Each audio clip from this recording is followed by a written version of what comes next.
$3 trillion in the last 10 years, is to be more than 60% more in debt than they were in 1982. So if there is no change, this can go on forever, with the debtor countries remitting an average of $12 billion every month. The world's oldest human rights organization, the Anti-Slavery Society, has declared debt a contemporary form of slavery. Nowhere is this more vividly demonstrated than here in the Philippines, where 44% of the national budget is given to paying interest charges to foreign banks, compared with just 3% for health services. Moreover, billions of dollars continue to leave this country just to meet the interest on money borrowed by the dictator Ferdinand Marcos in deals that were often secret and fraudulent. There is perhaps no greater example of the burden of debt than one notorious project in the Philippines. It sits on Bataan Peninsula and is potentially as dangerous as Chernobyl. Built less than 60 miles from the city of Manila on 3 earthquake faults near 2 live volcanoes, one of which recently erupted, this is the Bataan Nuclear Power Station. In the Philippines, it's known as the Big Scam. The scam almost certainly began here at the Whack Whack Golf Club in Manila, where Ferdinand Marcos used to play with his cousin and chief crony, Herminio Dacini. In 1974, the American company General Electric applied to build the Bataan Nuclear Power Station, but Dacini urged his pal Marcos to accept the highest bidder, the Westinghouse Company. Moreover, the deal would be underwritten by the American government through the Export-Import Bank and a clutch of private American banks. Everybody would make a buck, except the Filipino people. By 1977, President Carter had stopped the building of nuclear power plants because of their inefficiency and faulty design. But he did nothing to stop the same plants being built in third world countries like the Philippines. Moreover, the State Department, which had to approve Westinghouse's export license, knew the Bataan Power Station was to be built in an earthquake zone, but still it was encouraged to go ahead. To make the story even more dubious, the U.S. government enters in. William Casey, later the director of the CIA, then head of the Export-Import Bank, an agency which helps U.S. businesses overseas by providing loans and loan guarantees. Casey goes to Manila. Casey comes back, recommends that the U.S. government, through this Export-Import Bank, give an initial loan. That opens the gate for all these other banks to come in and give loans, and they start building. Westinghouse at this time does the usual thing. You have delays, you have problems. The price goes up and up and up. First to 1.1 billion, finally to 2.2 billion. Some estimate that the final cost of the Philippines will be $2.6 billion. So you have a $2.6 billion fiasco that will never produce 1 watt of electricity, which now the Filipino people have to repay.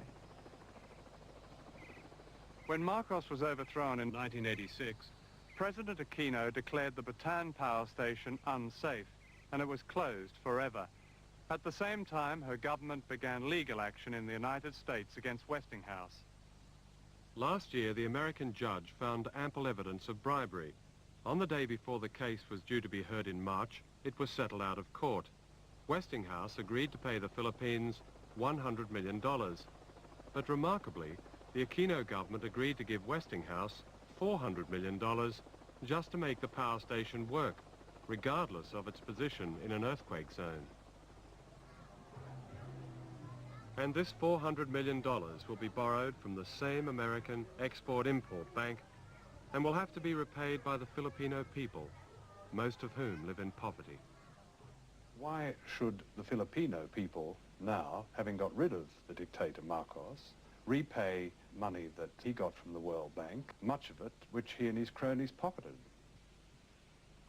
Well, I don't know how much of the World Bank money he pocketed. There are a lot of procedures. We know he pocketed quite a bit, you would agree? Of the World Bank money, I would disagree.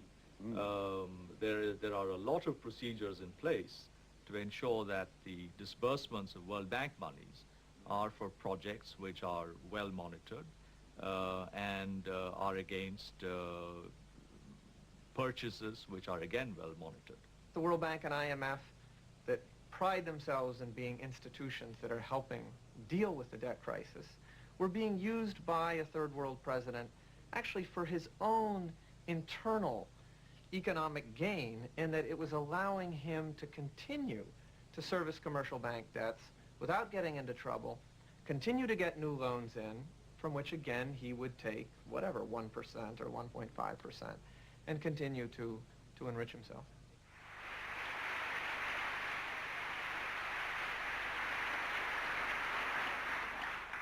Finally, may I turn to that other slavery, our $26 billion foreign debt. I have said that we shall honor it, yet half our export earnings, $2 billion out of $4 billion, which is all we can earn in the restrictive markets of the world, must go to pay just the interest on a debt whose benefit the Filipino people never received.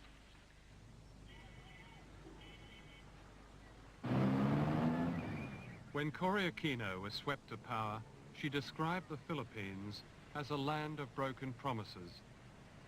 Her promise to the Filipino people was that they would be the beneficiaries of their civilized uprising against Marcos. "I will vigorously renegotiate," she said, "the terms of our foreign debt." But in the end, she gave priority to paying off the banks. Poverty now stands at 70% of the population, a rise of more than 10% since she came to power.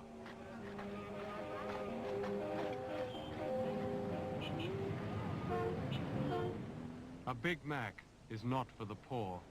As the debt is paid back at a rate of more than $6 million a day, the rich, like the elites in all debtor nations, increasingly rely on private armies to protect their shopping malls, their homes and their interests. According to Amnesty International, political killings carried out by the government and government-backed forces in violation of the law have become the most serious human rights problem in the Philippines.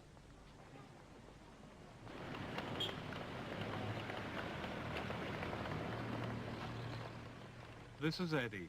He's 32, a bright, responsible, decent man faced with a clear choice.